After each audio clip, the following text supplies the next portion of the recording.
Hey guys, welcome back to the Hear Me Roar pod. I am Tobi and my co-host is none other than the Kate Save, which you might know her from Shark Tank. She's also founder of BeFit Foods and picked up Telstra's Business of the Year award too. Kate? Well, Toby, you've got a super impressive CV, 25 years in global commercialisation experience, and you founded Creative Cubes, Australia's leading co-working space and real estate business. All right, let's get on with the pod. Kate, welcome back to the show. Welcome back to your show. Looking forward to this one. Yeah, so we've had some amazing guests to date. Absolutely. And we have a lineup today which takes it to the next level. Talk to me about what's going on in your world before we have our guest on. Well, I'm going to have to revert back to you in your 3-day water fast. Yes. So how far are you into this now? I'm 3 days in. Wow. And when will it end? Probably lunchtime tomorrow. And what inspired you to do it? So one of our members here started talking to me last week about intermittent fasting. Yeah. And I have always intermittent fasted. On Fridays and Mondays, I do a 24-hour, so dinner to dinner, Fridays and Mondays, primarily to create room for the weekend. Yes. And then come back on Monday to detox from the weekend. Sure. Although I don't drink or do anything stupid, but I indulge in, sweets and treats with my kids. Yeah. And one of our members said, have I ever done a 72-hour fast? Or have I ever done a 3-day fast? Yeah. And to which I was like, that's wild. And I woke up Monday, wasn't really hungry, so I just kept going. Normally do a 24-hour on a Monday, but just kind of didn't have dinner. Yeah. Today's Wednesday. And you hadn't planned this. You just decided. Yeah, decided. I think it's goes. mind over matter. So Dr. John Tickell talked about the mind over the matter component. Yes. And so, that pod dropped yesterday as well. So I got like that running through my ears. A member here at Cubes telling me. And so how do you feel? I feel amazing. What's one of the benefits? I'm not sure yet, but I've got a tremendous amount of energy. Yes. I have tremendous amount of clarity. Yes. Not that I was ever foggy, but feeling really good about it. Excellent. Yeah, so I confessed in when we had Dr. John on that I know nothing about nutrition. So I was a little bit scared to tell you about what I'm involved in at the moment. So there's lots of fors and against for 3-day water fast. So the reason why you're probably feeling so good and have the mental clarity is some of the benefits are that you go into this fat burning keto state, which is a really steady energy state. You actually put out lots of cortisol, so you probably feel like you have more energy because of the cortisol. Accurate. So long term, maybe not a great thing because you're really running on adrenaline and, using your adrenals to fuel you. Yep. On the downside of it, though, you do start to burn muscle mass. You've got to just be really conscious when you come out of the fast to make sure that you're really topping up your protein. And the second thing is dehydration. So I can see you drinking water. I have gone through so much water. Electrolytes are key because if you don't get your electrolytes working or at the right levels, you might feel that kind of heart palpitation-y, a bit agitated or frustrated.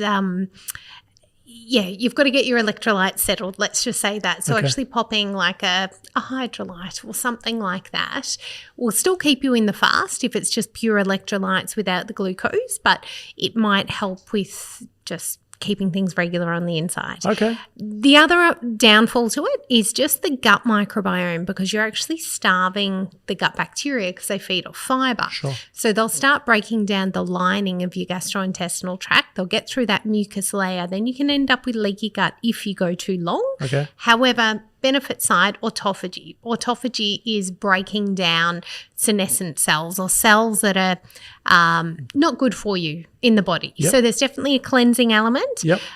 There's definitely a harm element. So it's finding what works for you. All right. So Thursday lunchtime will be my break, which is sort of like still another day and a couple of hours away, which is fine. I'm not feeling jittery or wild. When should anyone listening to this pod, when should I jump back into doing this again? Realistically, it depends on the individual. So there's a couple of things at play here. So the first one is males and females fast quite differently as well because of hormones. And also it depends what fuel you have on board and how well you are. Yeah.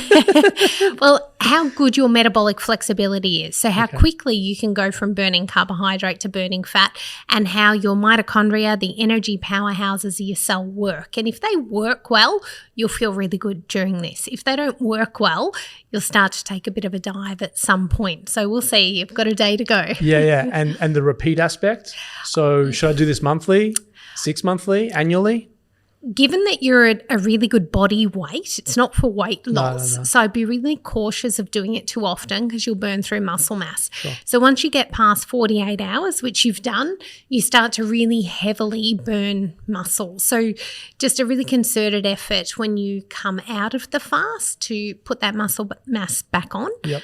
So to eat really well, which you do most of the time. Except for chocolate. Yeah. And just be aware of the gut microbiome. So put in lots of good plant-based foods and fibres just to build that all back up again, because otherwise it can actually impair immunity as well. You start to damage your immune system if you do it too often. Got it. But each to their own. Yeah.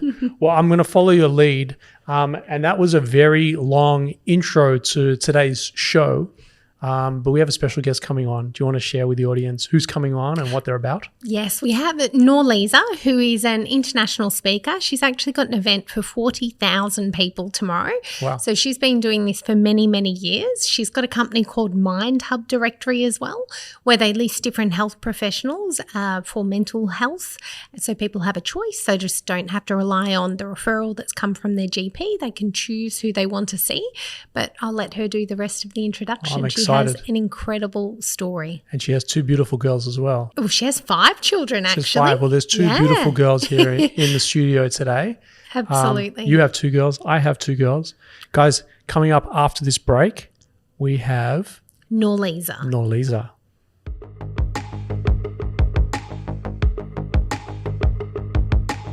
Guys, you've seen me put out content for years.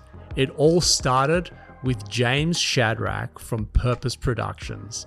We've filmed over 800 vlogs, several hundred different pieces of content that has helped me take my business to the next level. We use Purpose Productions for all the content, pods, vlogs, and storytelling that we produce. Check out purposeproductions.co to learn how James and his amazing team can help you scale your business and get your message out there. All right, Kate, we're back, and we have a special guest. We do. Norliza, now I'll let you do your introduction and maybe give Tobi a bit of the background of your story. Hey, Toby, how are you? Very well. How are you? Okay, prepare. Where's your popcorn? It's I'm on a fast actually, so no good. popcorn today. That's good. Well, okay, so I'll recap a little bit about me. For those of you who haven't seen me on the internet or followed any of my work, my name is Norliza. I'm a keynote speaker, a philanthropist, an author, most of all a mom to many children, 5 kids. I have a very interesting journey. I came from quite an affluent family growing up from Kuala Lumpur, Malaysia. But my early childhood was quite troubled. As a 6-year-old child, I was sexually abused by my uncle for quite a few years. And then at 14, I was raped by a first cousin of mine. So that was incredibly difficult. We'd migrated to Australia when I was 12, and I'd gone home for a holiday. And in that holiday back home, I was hurt by a cousin, which should never have happened. But coming from the cultural background that I come from, but not only that, now doing the work that I do globally, I see that it's not just an Asian culture, an Indian culture, or an Middle Eastern culture. It's cultures all around the world.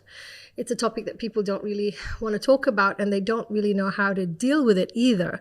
So when I came back home from that holiday after being raped by a cousin, I'd fallen into an immense epic depression. And as a kid, you don't know what's happening to you, why your voice is missing, why you stopped talking. Why you're sad all the time? And so I'd attempted suicide 3 times. And the third attempt, and each attempt was quite graphic. One was more graphic than the other. And the third attempt, I said to myself, well, if this doesn't work, well then how do I actually escape? And my only way to escape is to run away from home. And so being a 16-year-old child, to run away from home, to then be, in the streets of Melbourne was incredibly difficult for me. But I had gumption. And because I had come from a family of affluence, I'd grown up seeing the family with a particular standard. Everyone worked hard. My mum was a TV celebrity chef at the time, and my father worked as a radiologist in a hospital. And, I had a very affluent godmother and just a very strong family. So I knew that the only way for me to get out of homelessness was to focus and to work. And so I started my first business doing catering, where I would make packets of food, Indian food, rice and curry, dal, just different Indian meal packages, and sell it door to door. That helped get me out of homelessness. And of course, I had the support of government assistance, Centrelink, which helped give me a little bit of money as well. So I got out of that, went into school, graduated from school. But in that, I was 17 years old and I had fallen in love for the first time. And he was someone who I felt was really amazing. He was an engineering student at Swinburne University. He was the dux of his school. And I just thought that, love would save the world. But we don't understand that when we come from so much trauma, especially from a child, your learned behavior is to be silent, is to, to not understand what's right and wrong, and to not see the red flags. He ended up being extremely abusive. And when I was 18 years old, on my 18th birthday, after an immense argument about nothing, he hit me in my face so hard that I had to have the right-hand side of my face reconstructed. And so I have a metal plate holding my cheekbone and eye socket in place. I did everything in my power to break up from that relationship and try to rebuild my life again. Now, hoping that my face would recover, that I didn't look like a character from the Phantom of the Opera. And it did, it recovered, which was good. Got into uni, started studying psychology. Life was starting to pick up. And it was when I was walking home from school one day, I'd seen a man in a Nissan 300ZX. It was not far from Channel 10 Studios. He had a folder and he came out and he said, "You're the girl for the next Nike campaign. I'm a talent scout." And I thought, you know what? All the bad things that I've experienced have been put behind me. And now it's only time for good things. And now I've got this gig to be a model for a Nike campaign. Of course, that's not what happened. He ended up being a deranged lunatic who abducted me, took me to a place that I did not recognize, almost murdered me, abused me, tortured me. And I was a woman who was naked in his car, and it was really dark in the night. And he put a knife against my body very gently, and he says, "What's your last rites before I murder you?" And that was the point in which I thought, well, when everything is hopeless around you, the only thing that you can control is the hope that you give yourself. And so as he had pulled the car seat down and to put the knife on me to do what he wanted to do, I started to visualize the gates of heaven opening, because I felt like that was the only thing that I can control, and that was to go with peace. And everything changed from that point. And I think what changed was that I took the control away from him, really. Because what I've come to understand is that people who perpetrate, they don't really get off on the actual, like, abusing the woman they like to see, or abusing the person, they like to see the torment, the rage in that person or the fear in that person. That's what I've come to understand.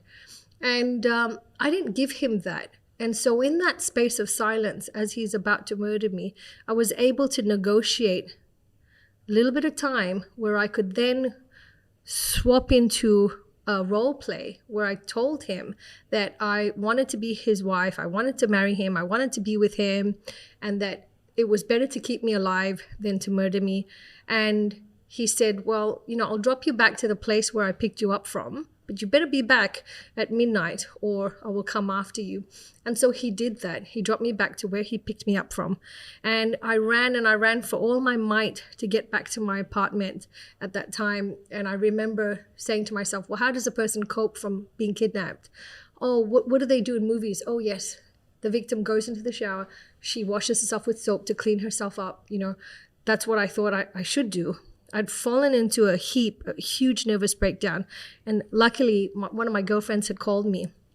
And she said, Lisa, what are you doing? Let's go to Chase's. Let's go clubbing tonight. And I said, I can't because this man is coming to pick me up again and I have to go and otherwise I'm going to be killed. Now, she ended up calling the Australian police, and it wasn't long, maybe about 15 minutes, when I had a knock on my door in my apartment, and I had about 8 Australian police detectives all set up a sting operation in my apartment in South Yarra to go and meet this guy, which I had absolutely zero strength to do it. But I knew that because the police had organized unmarked police cars and they had a team, that I just had to give that little, 10% more and just to show up. Sure enough, they catch this man. And it's now heard in the Australian court system.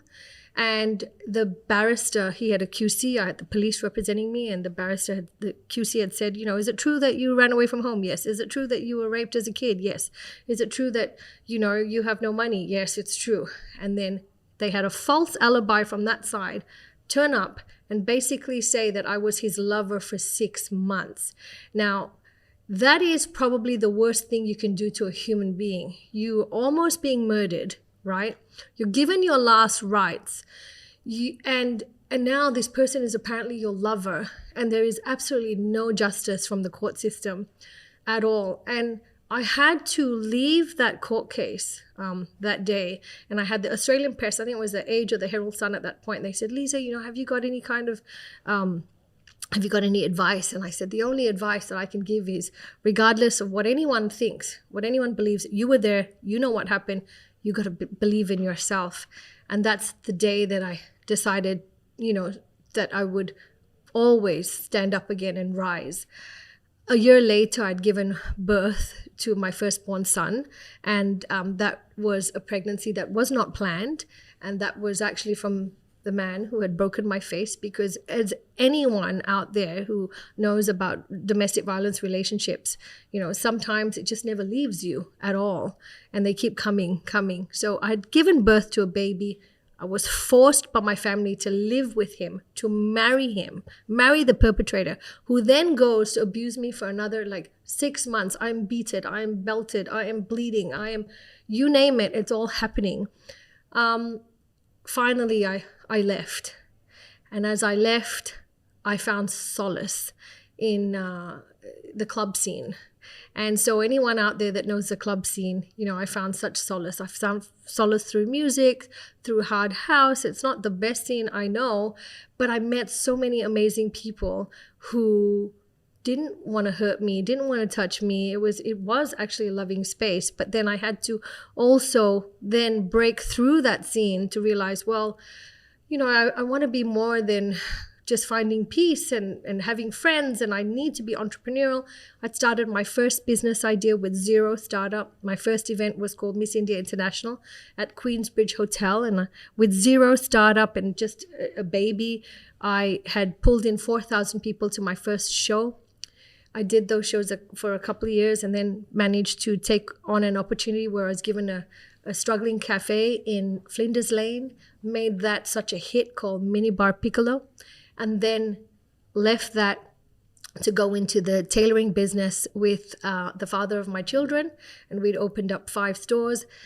And when you feel like you've achieved everything, especially when Chanel invites you to Rue des Cambon to look at Chanel's apartment, sitting there in Chanel's apartment, which doesn't get open to the public, I was like, have I arrived? No, I haven't. Am I happy? No, I'm not. Do I have a thriving tailoring business? Yes, I do. and children, but what's missing? And I realized when Jill Ma was murdered, and for those of you who don't know the case, it's a woman who was coming home from meeting with friends and she was murdered in Brunswick. I thought, I'm not the only one. There are so many people that get murdered and their voice is not heard. And I felt like I had a duty of care to come out and speak, because I was, a survivor who was meant to die, but didn't die. And so I have this huge pain in my heart for people that don't make it through, that get killed along the way. And because I survived, I feel like I have this huge duty of care to advocate. And so I do that. And, I never pay for advertising. I never pay for any kind of press. I've always been strict for that. Because I don't need to be on the cover of any magazine and pay for it, because this isn't the Liza show. This is the people show, the people who suffer, and how do we overcome adversity through suffering. And that's what I'm all about, because sometimes the law isn't on your side, and that's why I now have founded my Mindhub, which is my company. It was called my Mindhub directory, but it's now called my Mindhub, because we all have, it's like my mind, my pain, my suffering. You have that, Kate has that, everyone has that. And so it's a portal in which people can go, find through filters, say sexual abuse or say, terminal illness or whatever, to then connect with the right kind of psychiatrist, clinical psychologist, somatic practitioner, art therapist, because mental health is a journey. So that's basically the story. Well, she told you to get the popcorn, Tobi. I'm shocked. Yeah. I don't know how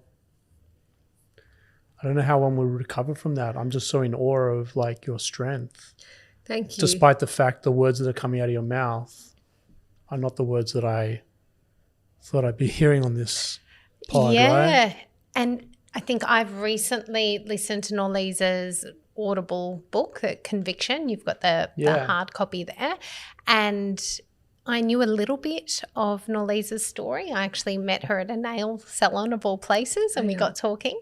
And then when I listened to the full story, it became real to me. And I was saying just this morning, a friend of mine listened to her story and wrote me an email just saying, I'm still in tears. I've just listened to this. And I didn't listen to it on an audiobook. I heard it in person. You got it firsthand. With no knowledge. Yeah. Wow. And being a father of two daughters, you don't even know what's going through my head on that front. And Norliza's got 5 children to be raising strong children. They're amazing kids as well. Thank you. Polite. Thank you. Well, I think they're amazing because I bring them for work experience with me. It's really important. And I think that's one of the things that I remember growing up, just going with my mom on set and watching her. And so it's a learned thing where you start to realize, there is a standard in life and that you have to work hard. And so there's 2 girls here, a 13-year-old and a 10-year-old. Yes, I had a 16-year-old come with me yesterday at a conference with Corporate Bunnings yesterday. Okay. Yep. And then I have a 18-year-old who'll be working with me on a conference that I've got tomorrow, which is virtual, global. And then I've got a 26-year-old who always stops me, because sometimes, on Instagram, I just want to put out I'm in a club, with a really good hip hop track, and he'd be like, take it down now. Mommy, take it down now. Yes, I get that. I understand that. I'm human. I love music. I love music too. And so, as a mother, yes, I'm still a deer in headlights on this story, to be honest. Yeah, I'm glad I didn't give you the background first. I'm like, as a mother, obviously you've embraced your past, yes, which I think is really important. Yes, from a humanity perspective, I think running from the facts doesn't change the facts. No, and the notion that you've embraced your past openly in front of your kids, how do they receive it? I think they receive it well. I think my daughter, Amira, she went to school and she said, I like my mum because she talks about rape. And they're like, what? The teachers were like, what? And then they came to me and said, your daughter said something. Is something happening? I said, no, this is what I do for a living. I'm actually recognized number 8 globally on suicide prevention, right? I think that it's a really important conversation to be had. And I think safety is really important. And I always advocate for my children to know right from left, who's around, behind, So Yeah, it's just... And your parents, are they still in your life? My mother is now in my life. Yeah. It took a long time for her to come back to my life and for Yeah. us to find a place of peace. And, you know, my dad, I'm very peaceful, you know, with my family, but I think I've just become someone so independent and I don't sugarcoat the truth, which is really difficult for some people, Yeah. you know. And culturally as well. That's Yeah, I was actually probably- angling at the cultural aspect because it feels like you broke out. I broke out, but that's like for any culture. It could even be a European, a British culture, any culture. People just don't want to hear it, you know. But I feel like I need to speak about it because it's not about me. It's about someone is listening to this podcast today and it's going to help them. I mean, suicide is something we don't really like to talk about. I understand that, but, you know, I tried it many times. I've been hospitalized where I had to drink charcoal, you know, like just to get it out of my system. Like there's just so many, because in that entire journey of having been abused and just as if your life doesn't matter at all, and the level of injustice and the discrimination that comes, you know, how do you rise? And I think, you know, one thing that I've learned, it is that it is my responsibility to save my life. It's my responsibility to make myself successful. And I think every person out there needs to take ownership of, regardless what happens to them, it is their responsibility to live their best life possible. You know, I had a friend, she asked me, I'm going to Hong Kong and I'm thinking, should I stay at Disneyland or should I not? And I'm like, yes, stay in Disneyland. Enjoy yourself. Yeah. Because, you know, there's an amazing poet. I love to always repeat his work, and Rumi, 13th century Persian poet. He wrote Life Asks Death. Why do people love me but hate you? And it's my most amazing favorite quote. Rumi responded, it's because I'm, you know, you're a beautiful lie and I'm the painful truth. So death is inevitable for all of us. And so I think that we need to live our best life. Mm-hmm. And sometimes people struggle with me, close people around me maybe, because I'm constantly wanting to live my best life. Well, I think you made a point there that everybody dies, but not everybody lives. Yes. And your breakout has enabled you to live your best life. Yes. When I walked in, the pride in your face when you introduced me to your girls says everything that I need to know, quite honestly, despite the fact that I knew nothing. You do that, Tobi, though. You just told me how you can't be away from your family and your daughters, and you travel wherever you go, but without fail, you come home every night. You pick up your daughters, you take them where they need to go. He was on a 9 o'clock plane to Sydney after he'd already been there that morning. Yeah, I was there in Sydney in the morning, and my daughter was at school camp. Right. So she couldn't come the day before with me, so I came home, picked her up. Yeah. And we flew back for the long weekend together. So incredible. So I get it. I like, there's nothing I could say that sort of like touches sides. But like, I'm grateful for your strength. Oh, thank you. I think the world needs people like you. Thank you. They don't need your situation, but they need find the light at the end of this really dark tunnel sort of situation. Yeah. And advocacy and promotion of, you know, it's going to be okay and there are better days ahead. Definitely. And why do we hear more of Jilmar's story when she didn't survive than the survivors? Yeah. You know, they should all be told because you don't want it to get to that point. Whereas if there was a heightened awareness of what is happening in society. It's really sad. I mean, there's a girl, you know, a family friend, best friend who was, you know, walking through Doncaster Park or something like that, and she had her headphones on and then she was murdered, right? I know, you know, my ex-husband's distant relative, she was murdered in the graveyard when she went to visit her grandmother. And, you know, sadly, not even one of the largest rape cases actually in UK with men. So there was a guy who lived in a very affluent area, and he was a PhD student, and it was in a clubbing precinct. And so he would go downstairs and then guys would be waiting for the cab or something like that. And he'd say, hey, is your mobile charged? Do you want to come upstairs? And then he would drug them. And I think he drugged like so many men, and he raped them all, right? And the men just woke up the next day and just didn't talk about it. And that's why I'm very, very big on this happens to everybody. Yeah. You know, transgenders, you know, everybody, you know, it's I understand the statistics are very high for women. I get that.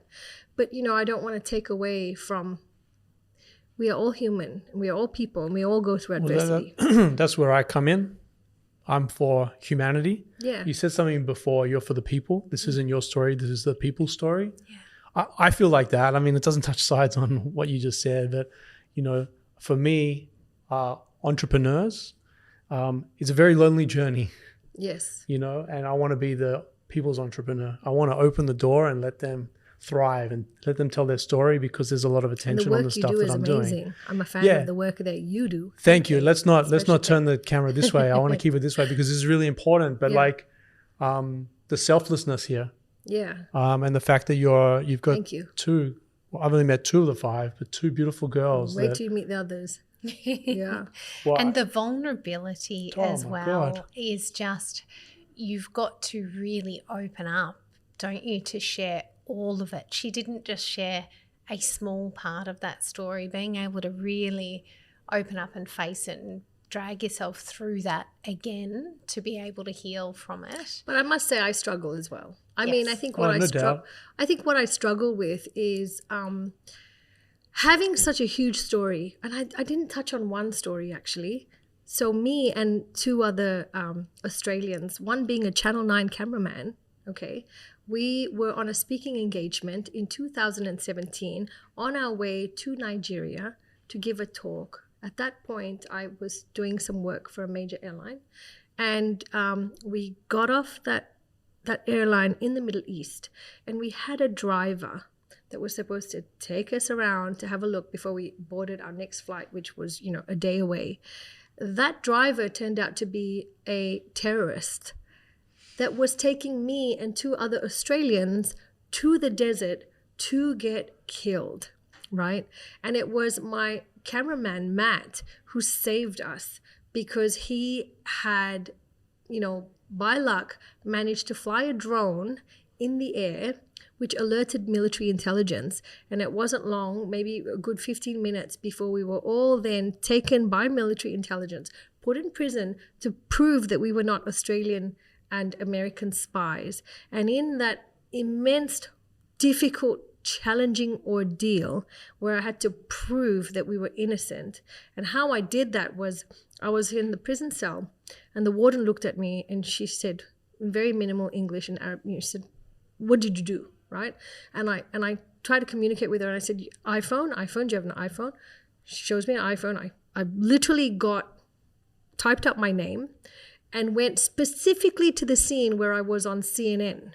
Didn't show her anything else. Didn't show her my kids. Didn't show her family photos of my dog. Nothing. Just went to the scene on CNN so that she would then be able to somehow pass the message, we have an Australian who's been on CNN. This is going to hit the news at some point. And that strategy worked. We managed to get out of that ordeal. And that was, I got complex PTSD. There's one thing when you're How long ago was this? This 2017. It's one thing when you're kidnapped on your own when you're 19 and about to get murdered. But it's another thing when you have 2 other Australians, a red-headed Australian and then a cameraman, and they're in your care, you know. They've come to do a speaking engagement for you, with you, and now all 3 of us. Now, they'd found the evidence of about 350 people that were alive and then murdered at that time, military. So this was big deal, a big deal. And I still suffer. And I think I suffer in the way that I don't have tolerance when people complain about very minimal things in life. So, okay, no, that is my problem. This doesn't touch sides. Shut up but about your water fast. Yeah, no. Right? I'm on the treadmill running, and Jess Sims on the Peloton tread is like, we get to do this. Yeah. Stop complaining that you've got to do this. Yeah. And it's just it's changed a long time ago, but it just changed my mindset, which is like, yeah, it's such a privilege. It's a problem, I must say. I try and change. I try to, not be so harsh. But when I hear people complain about little things, I'm just like, no. I remember once I live in Mount Eliza, and it's very it's a very how can I say, privileged suburb. And I remember I was trying to park the car for a school pickup, and one mother came out and she honked and she was like, "What are you doing?" I was like, "Dude, some people have been out of prison, like some people have been human trafficked. Like, what is the problem?" Wow. So I think that the lightness there is where we will end. We will thank you. Your book is available. Let's Yes. give that a bit of a plug. Your book is available on Amazon. it's everywhere. Everywhere. Amazon, you can get it on Spotify, you can Okay, download it, you can ebook. So we'll link the show in the show notes. We'll link all the where to buys, and we'll be back after a brief break. Thank you, Thank Norliza. you. Thank you. All right. weareluna.co is a great place for you and your business to start off with phenomenal accounting and legal services. So if you're a startup or a scale-up looking for legal and finance support, or alternatively looking to raise capital, weareluna.co is where you need to be starting off.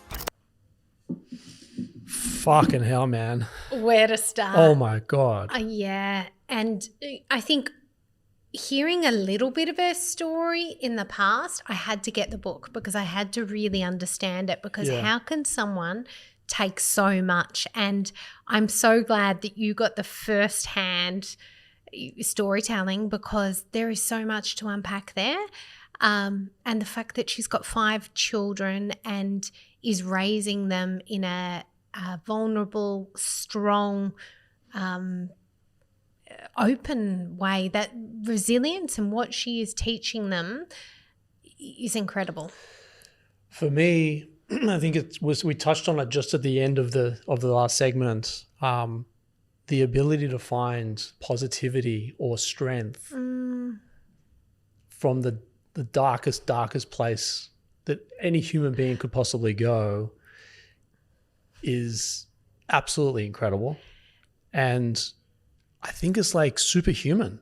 Do you know what? One of her, because she does so many corporate events, one of the big corporates complimented her and said how palatable her story was. Yeah. Because in the big arena, I guess a lot of the corporates won't want to talk about these things. But the fact that she can do it with such conviction, hence her book, allows us to have conversations about it. Otherwise, I mean, most people are probably hiding away and never seen the light of day again, because how would you cope? Yeah. I think voice is the most powerful thing that we've got, right? Yeah. Like she had a knife in her stomach or in her body, and she managed to escape that, only to find out, a little bit while later, that she was kidnapped in the Middle East. The Middle East, yeah. To escape that. Yeah. Like her voice is just so powerful. And us as human beings, I think our voice, we got to recognize, and I don't think tell our stories. Yeah, I don't think you sit in silence, Yeah. because your story, as much as we think we're really special, like we're really unique, and yes, we have all these accolades and we're able to do this and the other, like the reality is that we're just a statistic. Yes. And the emotions that we go through in life are definitely emotions that others go through, but everyone thinks they're by themselves. And the beauty about using your voice in this, just on a reflection, Kate, is that if you speak up, other people will gravitate, and then you can share, and then you can build community, and then you're around like-minded people. And hopefully, one-on-one is greater than two. Hopefully. Yes. And I think the most scary part about her entire story for me is that her parents didn't protect her. That kills me. Not that they could protect her from all of it, but No. Her parents should have. Unit. Her parents should have. Yeah. The mere fact that her parents forced her to get married to somebody after he'd done such damage. Yes. To me, culturally, I don't have respect for that personally. I've got shivers. And the domestic violence. As a father of horrific. girls, Yeah. my little girl broke up with her boyfriend Yes. the other day. And I just keep saying to them, I hope one day, and they keep rolling their eyes, I hope one day you find someone that loves you as much as I love mummy. oh, Dad, that's disgusting, da-da-da-da-da. But my God. Yeah. It's so true, isn't it? And I always pick up my husband if he says anything slightly derogatory about women or, just throwaway comments. I'm like, think about that. How would you tolerate that comment if that was said to your girls? And then he's like, oh, no way, I'd punch them. I've got to say, we're going to wrap there only because I've been clinching the whole time and my muscles need a break. I need to talk about something a little bit different, but I'm grateful for her. I'm grateful to you having her come on the show. And I hope that this gets heard by millions. Absolutely. Yeah. Thank you for taking the time. Thank you.